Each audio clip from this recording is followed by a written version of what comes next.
All right. Hello, and thank you for joining Kava Ministries. Um, we are so excited that you are joining us this month. Uh, and today is what, March the 9th? I believe it's Yes, Wednesday, it is. Yes, it 2022. is. And we are celebrating National Women's Month. And one of my guests today is the lovely Gayle Brock.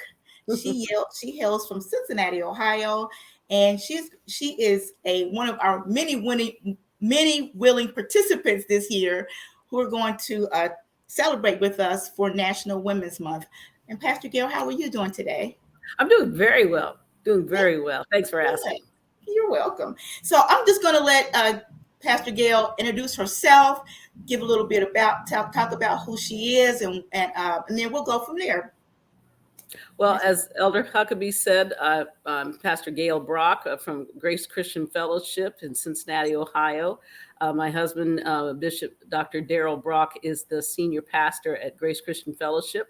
And in November, we will actually be celebrating 32 years of ministry of Grace Christian Fellowship here in Cincinnati. Very good.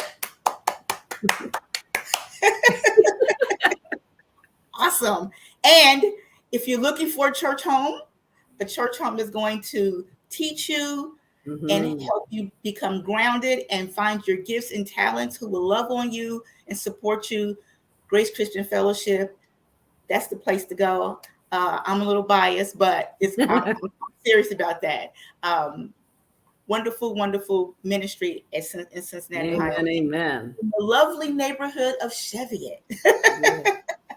So, Pastor Gail, this is National Women's Month. We're celebrating women, which is so important. So, I have a question for you. What does it mean for you to be a woman? And I think that is very interesting. I actually, when you first mentioned that, I really didn't quite understand, like what does that question mean? What does it mean? Right. And it's interesting, when we are conceived, we there are two sexes. We're either male or female, Mm-hmm. and so we are basically the same while we are in the womb, and it's really not until after we are physically born that based on society, based on norms, based on the culture that we are in, family traditions and everything else, that we are taught certain ways that you are expected to be, expected to do. And so, but other than but when you say what does it mean, well, ideally, it means you're born and you are assigned to be either a male or a female. Okay. Very good. and, That's a and great and answer. but one of the, but pardon, I said, that's a good pardon, answer. That's a good I answer. didn't. Okay, and You again, can hear me?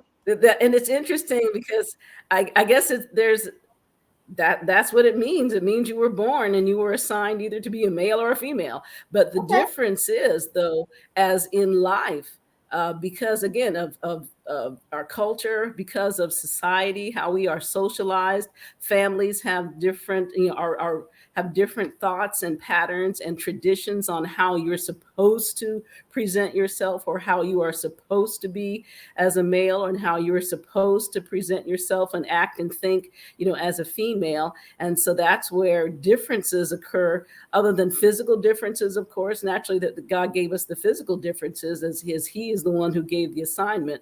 Mm-hmm. But when I think of that assignment, then I think of like a marathon race. Like you've got all these people lined up, and once the gun goes off, everyone begins their journey. Mm-hmm. And people have a different challenges throughout their journey of that marathon race, and you are not really racing against anyone. When you are doing a marathon, you are racing against your own time.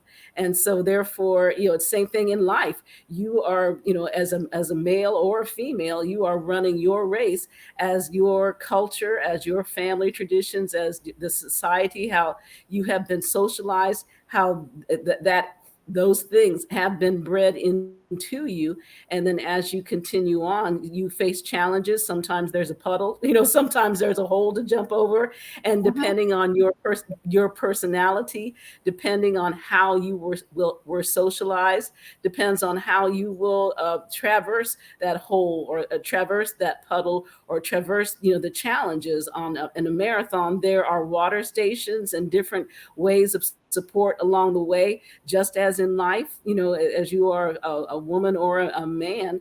And it's basically how you choose to deal with those challenges and also those joys, as well as how you have been bred, by your family, by your community, by society, as to how you will endure. And then, but the finish line, everybody has the finish line.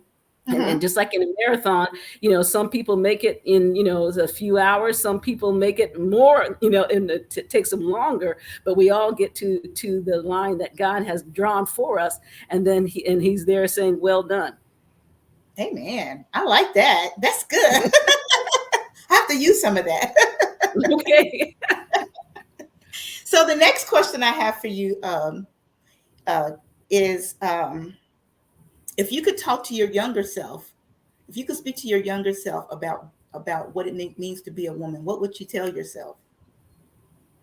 Oh, no, that's interesting. When I was thinking at first, when you mentioned that, I was looking at just what would you say to yourself, to your younger self, Hmm. and I was not specifically thinking of what would you say to your younger self in regards to being a woman. And Hmm. again, I guess for me, it's still the same. Is that for my younger self, I pretty much would just say, uh, do what you know, and do what you have been taught. Because as I look at my life now, the way I have traversed, the way I have met challenges, the way I have overcome obstacles, and the way I have, enjoyed the joys of life. It's all goes back to how I was raised, from my mother and my father, how Hmm. our family culture, our family traditions. We were raised that you can do anything, that there were no obstacles. We were raised that, whatever it is that you choose to do, you can do it. You just have to be prepared to work hard.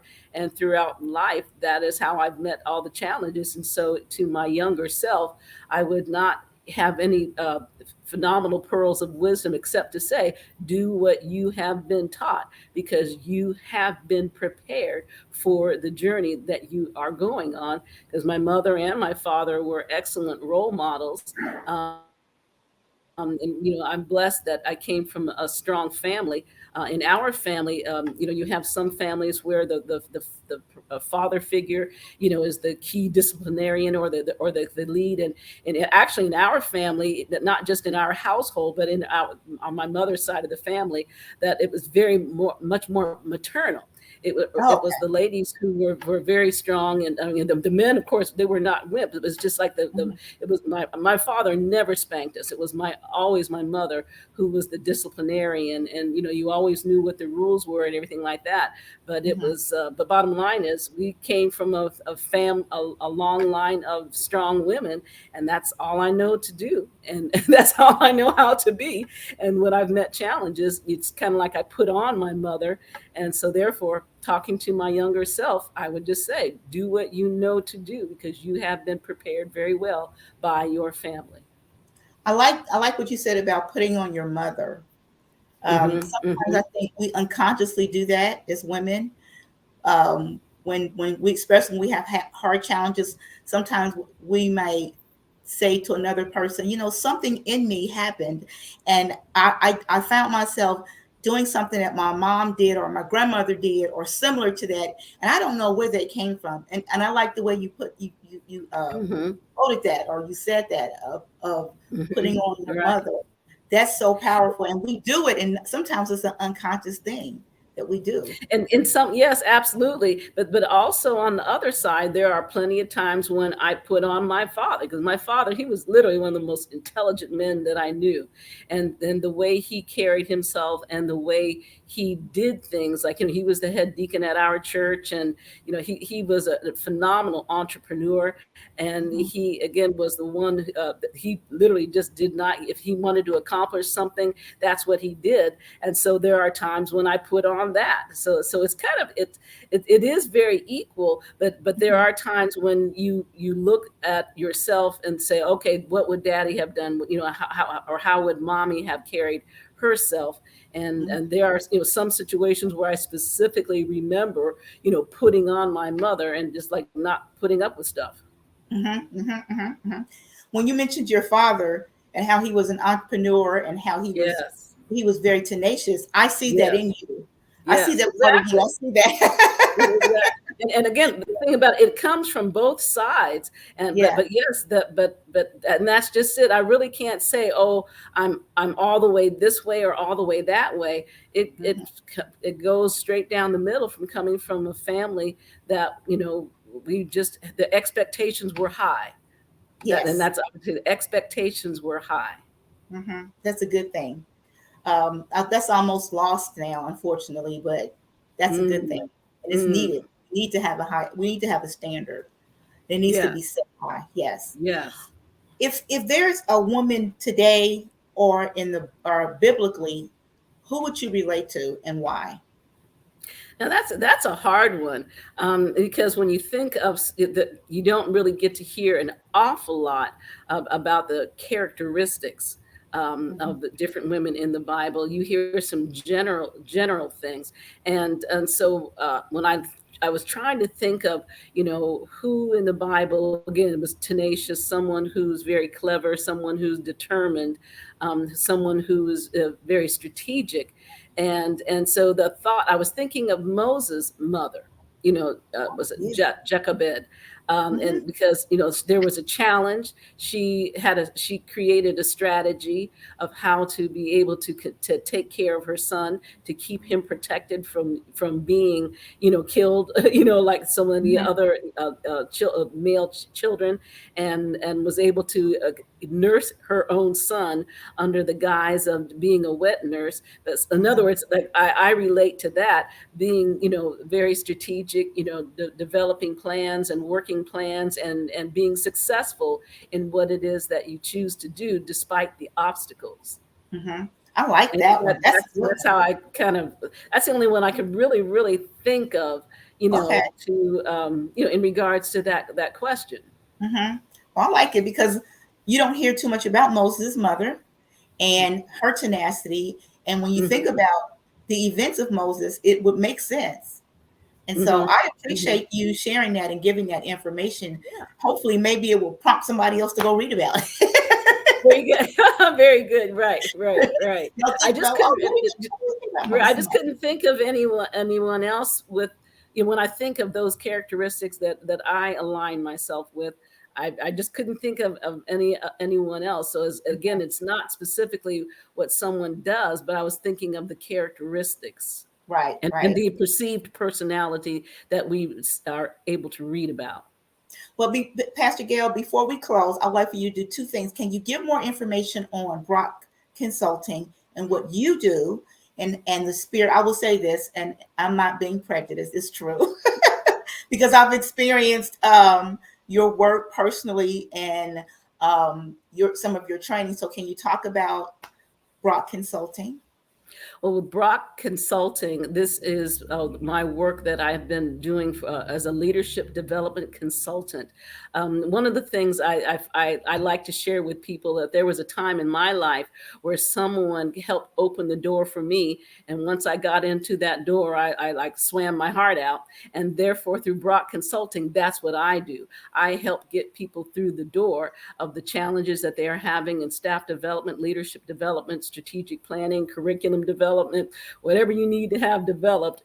That's what I work with, and then I help you go for the win. And my motto is empowering people and impacting lives. That's what gets me excited. Is I'm not I never really considered myself very much of a nurturer, but what I love the concept of not just giving people a fish, but teaching you how to fish. That's called empowering people, because when you empower people, then you can help them and help impact their lives. And through Mhm. Brock Consulting, with the years that I have had on the national and international scene of working with individuals, working with companies to develop programming, to develop staff, to take a higher level for helping people present themselves in a way that is exceptional and not just average. Mhm. And developing curriculum, as I was saying, developing, working with companies, and especially in these days and times in regards to diversity, inclusion, and equity, and helping people understand that with their companies, with that, when people matter, your company thrives. And so that's whether you're talking about your company or whether you're talking about your family or yourself as an individual. As a leadership development consultant, I work with individuals and companies to help them be the best that they can be, and take a step up and be not just average. I like that. So if someone wanted to contact Brock Consultant, how would they do that? Well, my website is www.brockconsultingbiz, BROCK Consulting BIZ. And on the website, then you naturally will have access to the phone number, the email address, the everything. And there's even a link there on the Brock Consulting website where you're able to just send a message and say, hey, I'd like to have a consultation. I always do a free 1 hour consultation to help give someone some general guidance and identify how I might be able to help them. Again, whether it's in working for their business, helping to develop themselves professionally to a higher level. If there's a project that they need guidance on, whether it's even in management, or financial development, those areas, that's what I do. Very good. Well, Pastor Gail, I've thoroughly enjoyed you. I know everybody else has. Well, thank you for And inviting me. you're welcome. And for those who want more information to contact Gayle Brock, if you go to carvaministries.org, we will have the link on there. We'll get the link from you, Pastor. Excellent. And you Excellent. will be able to get right to her, to Brock Consulting, and be able to experience some of the wonderful training that I've personally have had in my life. I know it's taken me farther than what I could have imagined. So I appreciate your Excellent. gifts and talents. Uh, Excellent. And the website actually was newly updated. And so there are excellent graphics, but also descriptions of the numerous workshops and ways that I help people. And so I always invite people to peruse the website to really see how they can be helped. Very good. That sounds exciting. I'm gonna have to go to the new website and Yes. look at it. Yeah. Yes. Well, thank you so much, Gayle Brock. Thank you. Thank you again for inviting me. You're welcome. And this has been Kava Ministries National Women's Month. Please share this with everyone. You will. This will be broadcast towards the middle of May. I'm sorry, towards the middle of March. Okay. And you'll be able to go to kavaministry.org, to our website, and see the various videos and interviews. And you can also find it on our YouTube channel. Thank you so much again. Peace and blessings to everyone. Bye Have a bye. wonderful day.